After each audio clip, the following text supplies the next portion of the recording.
سلام، در خدمت شما دوستان عزیزان هستم با حل سوالات فصل سوم اعشار برای در واقع کلاس ششم. سوالات رو من نوشتم و با شما عزیزان اونا رو حل میکنم.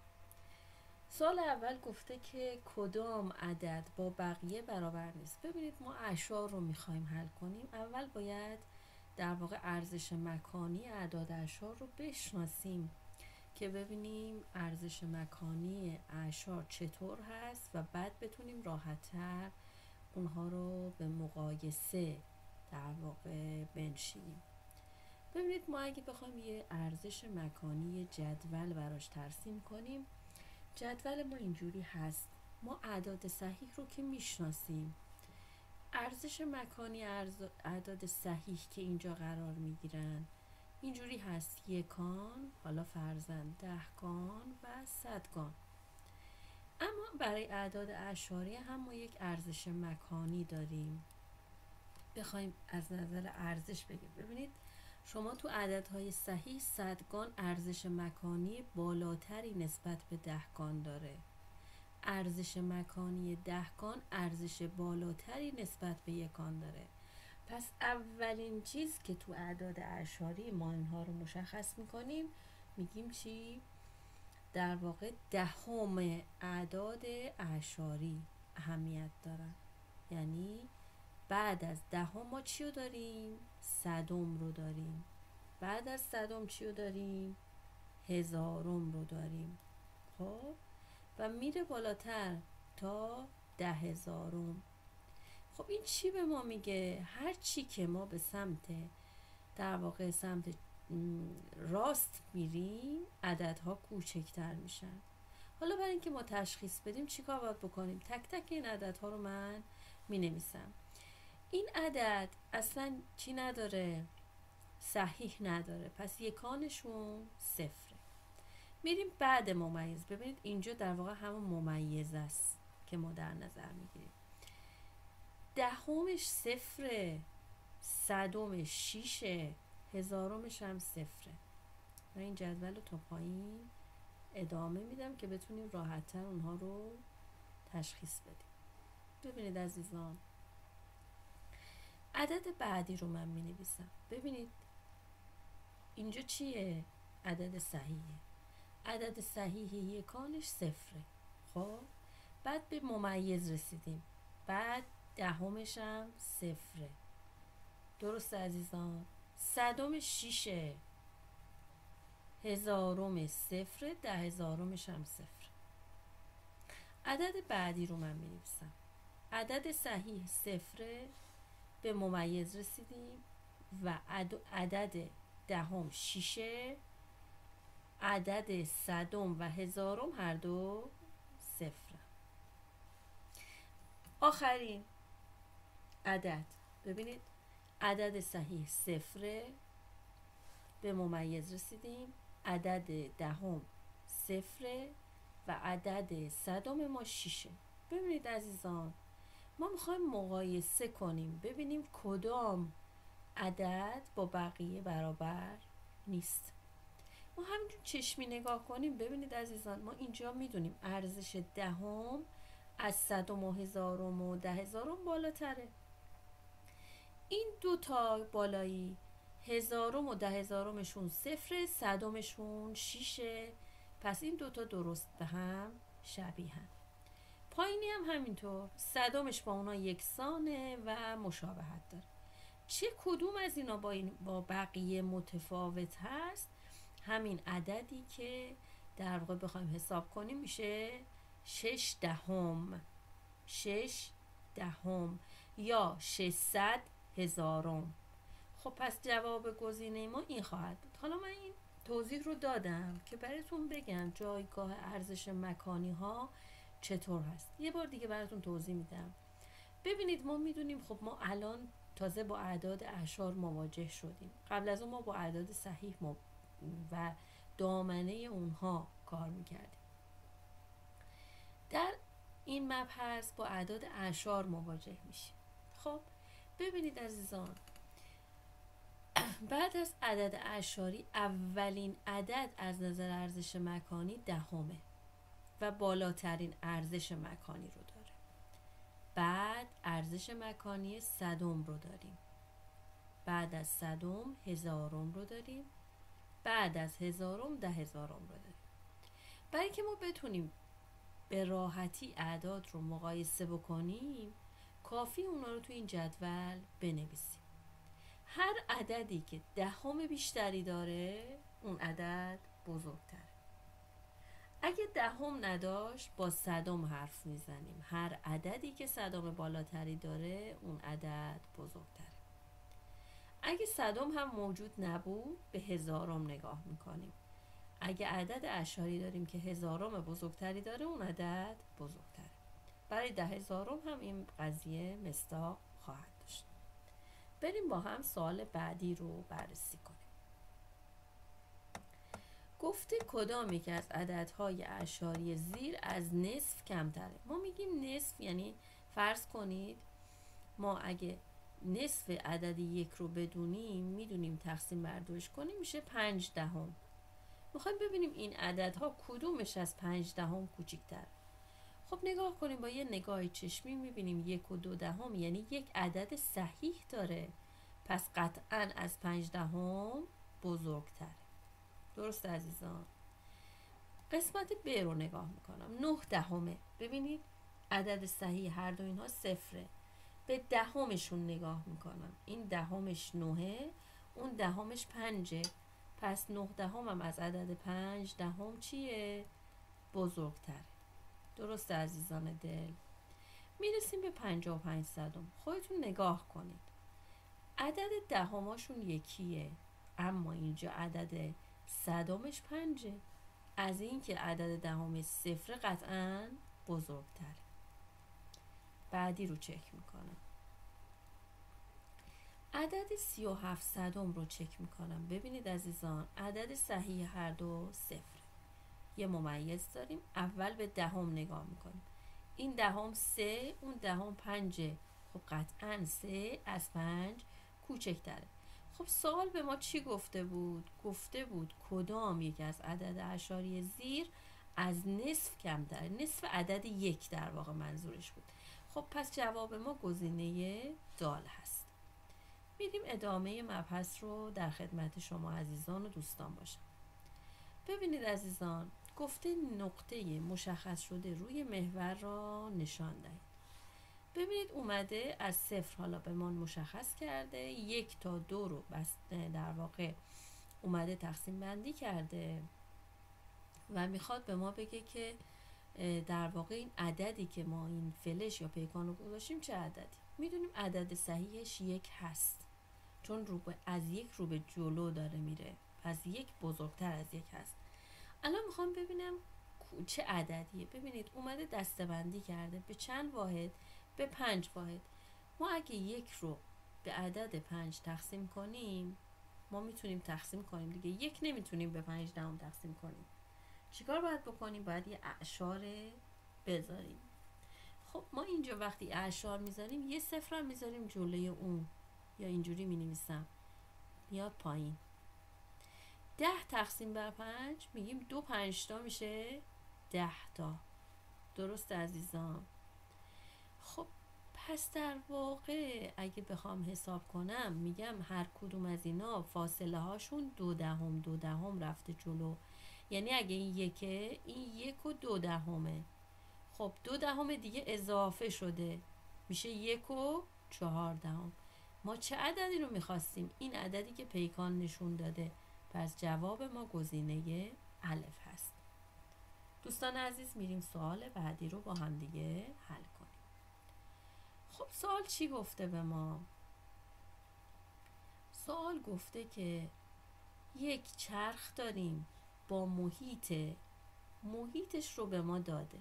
میدونیم چرخ دایره است. درست عزیزان؟ محیطش رو به ما داده. فرض کنید اگه این یه چرخ باشه،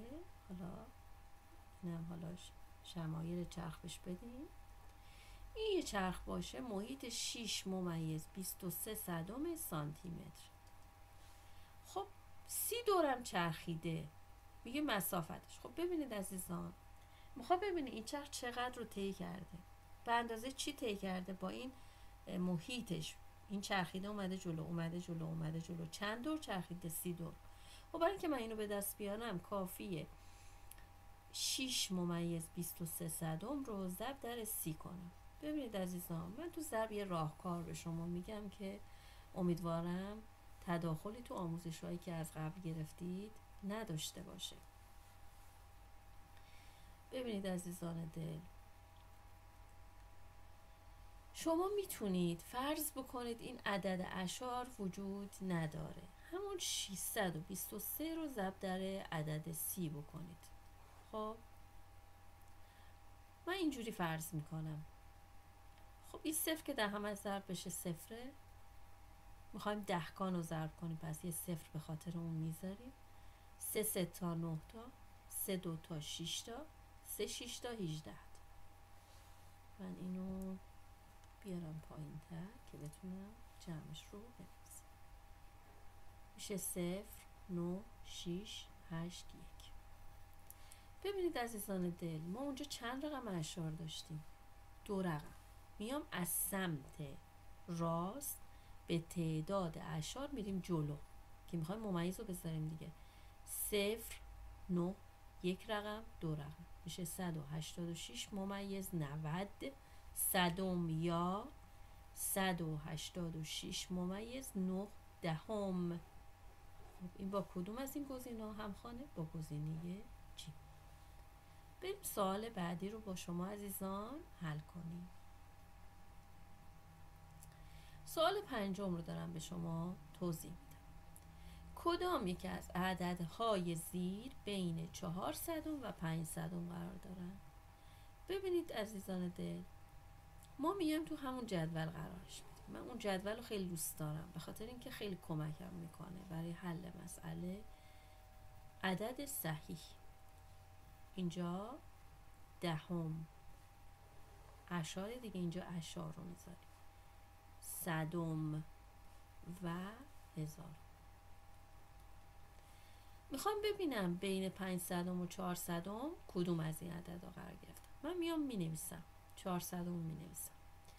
صحیح صفره، به اعشار میرسیم، دهمش صفره، صدمش 4. من اینو میارم پایین تر که بتونم عددهای بعدی رو بنویسم. 5 صدم هم مینویسم، صحیح صفره، دهمش صفره، صدمش 5. میرم عددهای بعدی رو چک میکنم. 44 صدم رو مینویسم عزیزان. 44 صدم عدد صحیح. من با اجازه با یه رنگ دیگه بنویسم که این دامنه رو بتونم درست‌تر مشخص کنم. خب ببینید عزیزان، 44 صدم، 4 اول بعد از ممیز دهم ما رو نشون میده، این که صفر عدد صحیح، و 4 صدم، 44 صدم. خب ببین ما به عدد دوم نگاه میکنیم، میگیم 2 رقمه، پس تا صدم میریم، عدد رو میخونیم 44 صدم. بعدی رو نگاه میکنم. ببینید عزیزان، صحیح صفره، دهم صفره، صدم صفره، هزارم 4. اگه ما بخوام اینجا یه عدد دیگه هم بذاریم که میشه در واقع 10,000، اینجا چند میشینه؟ 7 میشینه. میریم عدد بعدی رو چک میکنم. صحیح صفره، دهم صفره، صدم 5 و هزارم 5. این هم عدد بعدی. عدد آخر صحیح صفره، دهم صفره، صدم 4 و هزارم 1005. ببینید ما میخوام ببینیم چه چیزی با اینا مشابهت داره. ببینید اصلا دهم داره، ولی ما اینجا اصلا دهم بین 14 و 5 صدم، 4 صدم و 5 صدم نداریم، پس این جواب ما نیست. این یکی که دیگه اصلا صدم هم نداره، پس جواب ما اینم نیست. اینو نگاه کن عزیزی دل، 55 صدم. خودت همینجور نگاه کن، از این 50 صدم ما بیشتره، پس اینم جواب ما نیست. جواب آخر 45 هزارمه. پس گزینه جواب این خواهد بود، گزینه دال. 45 هزارم قرار گرفته بین 4 صدم و 5 صدم هست. از 5 صدم کوچیکتره و از 4 صدم بزرگتره. پس جواب ما گزینه دال خواهد بود.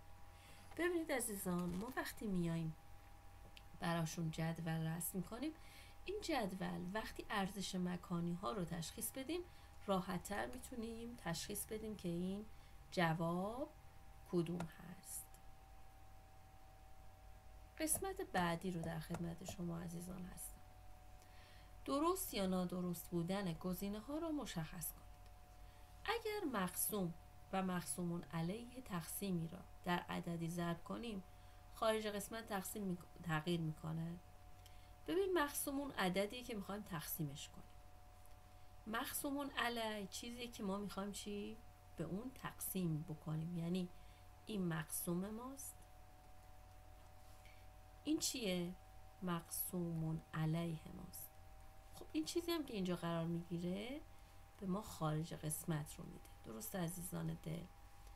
خب ما میگیم اگه هم مقسوم رو مثلا در عدد 2 ضرب کنیم، هر دو عددها یکسان باشن، میشه چی؟ مثلا 40 تقسیم بر 10. 14 تا 40.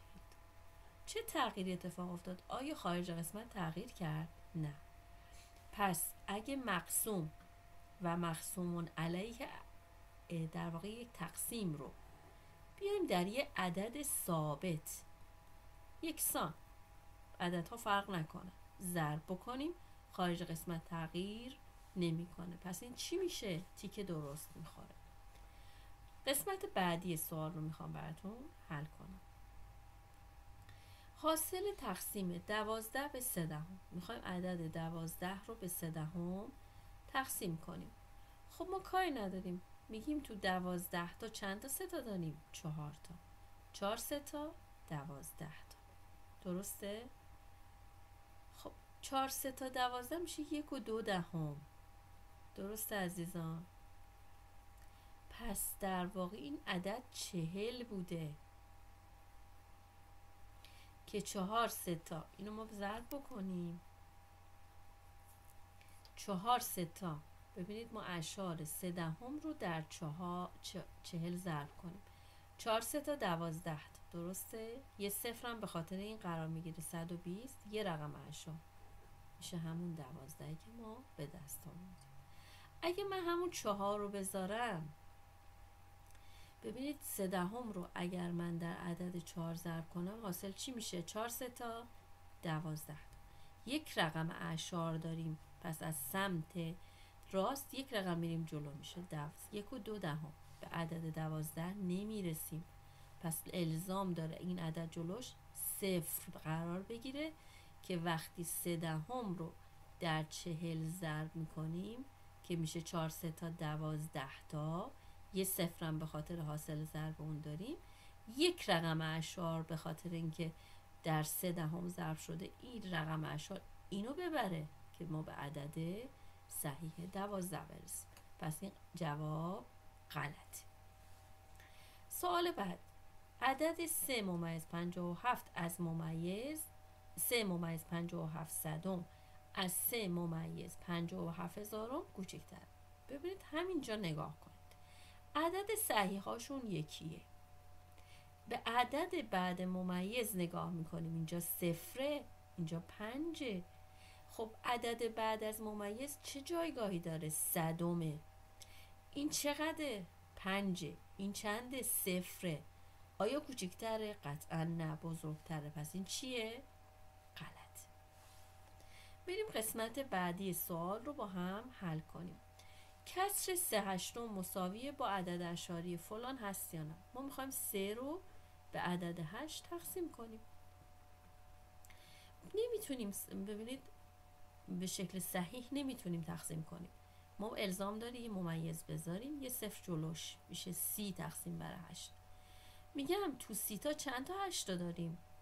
ببینید 4 8 میشه 32 تا، پس 3 8 میشه 24 تا، 6 میاد پایین. خب ما اینجا 60 داریم، تو 60 تا چند تا 8 داریم؟ 8 8 تا 64 تا، میشه 8 7 56 تا، 4 میاد پایین. 5 8 40 تا، پس 375 هزارم حاصل کسر 3 هشتمه. برای اینکه متوجه بشیم درسته کافیه 375 هزارم رو در واقع 8 ضرب کنیم. 8 5 تا 40 تا، 8 7 تا 56 تا، با 4 تا میشه چقدر؟ 56 57 58 59 60. صفرش اینجا میمونه، 6 میمونه. 8 3 تا 24 تا، با 6 تا 30 تا. ضرب کردم. چند رقم اشار دارم؟ یک رقم، دو رقم، سه رقم. یک رقم، دو رقم، سه رقم. پس ممیز میخوره اینجا.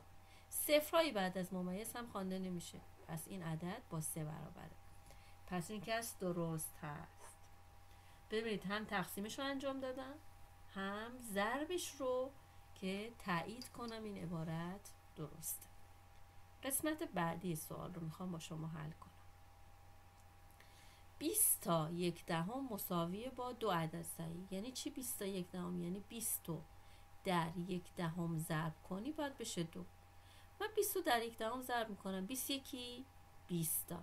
یک رقم اشار داریم، میاد اینجا صفر رو حذف میکنه، در واقع اینجوری میشه 2. صفر بعد از ممیز برای ما ارزشی نداره، پس این عبارت صحیح. سوال بعدی رو با شما عزیزان حل میکنم. معکوس 3.5 برابر است با، خب ببینید ما میخوایم معکوس 3.5 رو بنویسیم. میدونیم که 3/5 میتونیم بنویسیم چی بکنیم؟ چجوری اینو به دست بیاریم؟ میتونیم بنویسیم در واقع 35 درست عزیزان؟ 35 یعنی این دیگه، 3/5 که 35 رو ما تقسیم بر 10 کنیم میشه 3/5. میخوایم معکوسش رو پیدا کنیم. یعنی چی؟ یعنی جای صورت و مخرج عوض شه، میشه 10/35. درسته؟ خب ما 10/35 رو بخوایم به دست بیاریم یعنی 10 رو به 35 تقسیم کنیم دیگه عزیزان، درسته؟ خب نمیتونم این کار بکنم، یه ممیز میذارم، به این یه صفر میدم.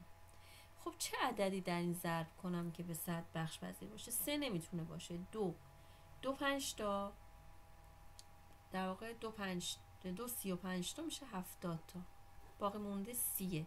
30 از 35 هم کوچیک‌تره، پس جواب ما 2/10 خواهد. سوال بعد، حاصل ضرب 809 ممیز 405 رو ضرب در 100 میخوایم. ببینید عزیزان، وقتی ما اینجور اعشاری رو داریم در یه عددی مثل 100 ضرب میکنیم خیلی راحته. 1 در همه عددها ضرب میشه، همه عددها رو دوباره مینویسم بدون اعشارش. 2 رقم اعشار، این اعشارش نبود مگه؟ 2 رقم میاد جلو چون در عدد 100 ضرب شده، یعنی به جای اینکه 809 ممیز 405 هزارم باشه میشه چی؟ این عدد میشه 8094 ممیز 500. پس وقتی ما اینو در 100 ضرب میکنیم یعنی چی؟ 2 رقم اعشار ازش میگیریم. 2 رقم اعشار بگیریم یعنی چی؟ میاد جلوتر، اعشار به سمت راست با ضرب کردن تغییر میکنه. تو تقسیم برعکسه، ما رو به عقب میریم، رو به سمت چپ میریم. پس در ضرب دقت کنید، وقتی ما در یه عددی مثل عدد 100 ضرب کنیم به تعداد صفرهایی که اینجا قرار میدیم باید از عددهای اعشار کم کنیم. میایم چی؟ این 4 در واقع دهم ما میاد تو عددهای صحیح و این 2 تا جزو در واقع اعشار ما قرار میگیرن. جواب ما میشه 809 در واقع 8094 ممیز 500. سوال بعدی رو در خدمت شما عزیزان هستم. رقم 7 در عدد فلان داره چه ارزش مکانی است؟ ما میتونیم ارزش مکانی رو بنویسیم. میگیم ارزش مکانی ما یکان، دهگان، صدگان، دهم، صدم، هزارم هست. درسته عزیزان دل؟ خب اول از اینجا شروع میکنیم. یکان ما 2، دهگان ما 5، صدگان ما 4. دهم ما 1، صدم ما 3، هزارم ما میشه 7. پس چی میگیم؟ رقم 7 تو چه جایگاهیه؟ در ارزش مکانی هزارم قرار میگیره. میخوایم گسترده سوال بعدی رو بنویسیم. گسترده 168 ممیز 200. اینم خیلی به ما کمک میکنه. ببینید اینا که مشخصه یکان، دهگان، صدگان، دهم، صدم، هزارم. می نویسم. از صدگان شروع میکنم. صد، دهگان 60، یکان 8، دهم 0، صدم 0، ولی هزارم رو باید بنویسیم دیگه. 1 0، 2 0، 2000. پس حاصل 168 ممیز 2000 رو اینجوری می‌نویسیم. ترکیب عدد 100، ترکیب عدد 60، ترکیب 8 و 2000. عدد رو گفته به حروف بنویسید. ما نگاه میکنیم ممیز اینجاست. این چه عددیه؟ 36. پس میگم 30 و 6، 36 و این چه عددیه؟ دهم ماست، ولی ما تا هزارم رفتیم. این کل عدد رو میخونیم. 607 تو چه جایگاهی هستیم؟ هزارم. 607 هزارم.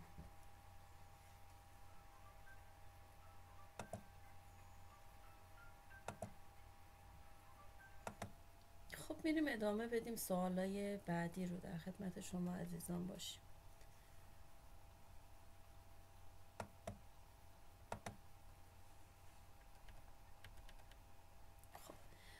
خسته نباشید. براتون بهترینا رو آرزو میکنم. در پناه خدای مهربان شاد و موفق و پیروز باشید.